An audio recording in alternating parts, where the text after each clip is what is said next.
চাকুরি পুনর্বহালের দাবিতে সচিবালয়ের সামনে মধ্যরাতেও অবস্থান করে আমরণ অনশন পালন করেন পুলিশের 40তম ব্যাচের অব্যাহতি পাওয়া শিক্ষানবিশ উপপরিদর্শকরা। সোমবার মধ্যরাতে অব্যাহতি পাওয়া শিক্ষানবিশ উপপরিদর্শকের আমরণ অনশন পালন করতে দেখা যায়। এ সময় তারা জানান, সন্ধ্যায় তাদের 4 জনের প্রতিনিধি দল জননিরাপত্তা সচিবের সঙ্গে দেখা করলেও আশানুরূপ কোনো সিদ্ধান্ত না পাওয়ায় কর্মসূচি পালন করে যাচ্ছেন। দাবি আদায় না হওয়া পর্যন্ত অবস্থান কর্মসূচি চালিয়ে যাওয়ার ঘোষণাও দেন তারা।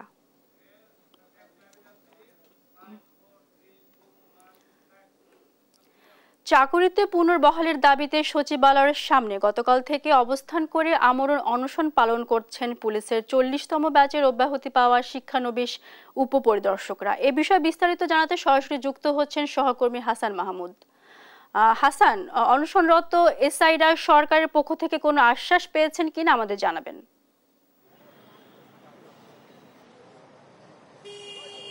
আপনাকে ধন্যবাদ। আপনি যেমনটা বলছিলেন যে গতকালকে থেকেই অবশ্যই যেসব 321 জন এসআইকে 4টি ধাপে আসলে চাকরি থেকে অব্যাহতি দেওয়া হয়েছিল, তাদেরকে আসলে তারা বলছেন, যাদেরকে অব্যাহতি দেওয়া হয়েছে তারা বলছেন যে তাদেরকে অনেকটা নিয়ম বহির্ভূতভাবে তাদেরকে অন্যায়ভাবে তাদেরকে চাকরিচ্যুত করা হয়েছে। ফলে তারা কিন্তু কয়েক ধাপে আসলে প্রশাসনকে বলবার চেষ্টা করেছিলেন। এর আগে 5 এবং 6 জানুয়ারি তারা জনপ্রশাসন মন্ত্রণালয়ে তারা দেখা করেছেন এবং স্মারকলিপি দিয়েছিলেন, এবং এরপরে কিন্তু গতকালকে সকাল 10টা থেকে তারা অবস্থান কর্মসূচি পালন করছিলেন এবং আমরা দেখছিলাম যে সচিবালয়ের ঠিক উল্টো দিকে তারা একটা অবস্থান করছেন এবং তারা বলছেন যে যতক্ষণ পর্যন্ত তাদের এই দাবি মেনে না নেওয়া হবে, অর্থাৎ চাকরিতে পুনর্বহালই তাদের মূল দাবিটি, সেই দাবি পুনর্বহাল না করা পর্যন্ত তারা কিন্তু অবস্থান কর্মসূচি পালন করবেন বলে ইতিমধ্যে ঘোষণা দিয়েছে। আপনাকে একটু দেখাতে চাই যে যারা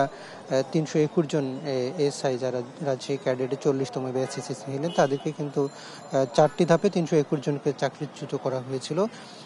তাদের বিরুদ্ধে অভিযোগ মূলত ছিল সেটি হচ্ছে যে তারা শৃঙ্খলা ভঙ্গের অভিযোগটি মূল ছিল, যদিও পরবর্তীতে সেখানে রাজনৈতিক সংশ্লিষ্ট সহ অন্যান্য বেশ কিছু অভিযোগ গণমাধ্যম সহ বিভিন্ন জায়গায় এসেছিল। এর প্রেক্ষিতে কিন্তু জনপ্রশাসনের মন্ত্রণালয়ের পক্ষ থেকে বলা হচ্ছিল যে তারা স্পষ্ট নিয়ম নীতি লঙ্ঘন করার কারণে এবং শৃঙ্খলা ভঙ্গের কারণে তাদেরকে চাকরিচ্যুত করা হয়েছিল। পরবর্তীতে তারা যখন জনপ্রশাসন মন্ত্রণালয়ের সচিব উপসচিবের সঙ্গে দেখা করেছিলেন, তাদেরকে কিন্তু কোনোভাবে আশ্বাস দেওয়া হয়েছিল।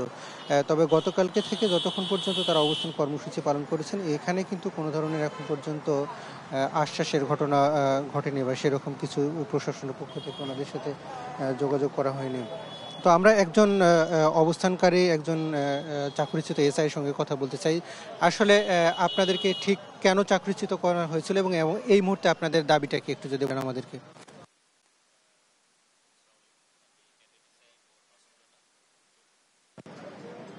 40তম সাব ইন্সপেক্টর ব্যাচ 2023 এর একজন ক্যাডেট সাব ইন্সপেক্টর।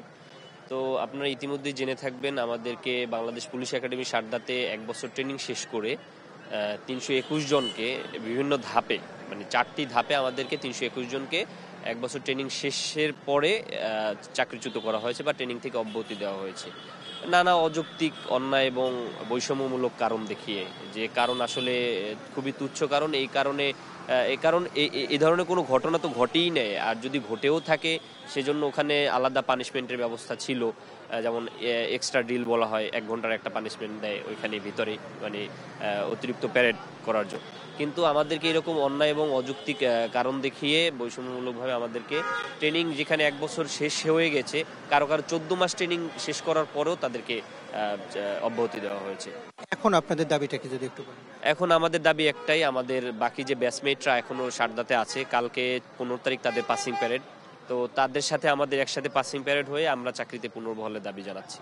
আপনাকে ধন্যবাদ। আমরা শুনছিলাম যে তারা বলছেন যে তাদেরকে যেহেতু অন্যায়ভাবে বলা হয়, তাদের দাবি যে তাদেরকে অন্যায়ভাবে চাকরিচ্যুত করা হয়েছে, তাদেরকে এখন যে ক্যাডেটরা এখন পর্যন্ত ট্রেনিংরত আছেন তাদের সাথেই আসলে তাদেরকে ট্রেনিং সমাপ্ত করে চাকরিতে পুনর্বহালে তারা দাবি করছেন। তো এই ছিল আমার কাছে সচিবালয়ের সামনে থেকে সবশেষ পরিস্থিতি। হাসান, আপনাকে ধন্যবাদ। দর্শক, সচিবালয়ের সামনে থেকে অনশনরত এসআইদের সর্বশেষ খবর জানাচ্ছিলেন সহকর্মী হাসান মাহমুদ।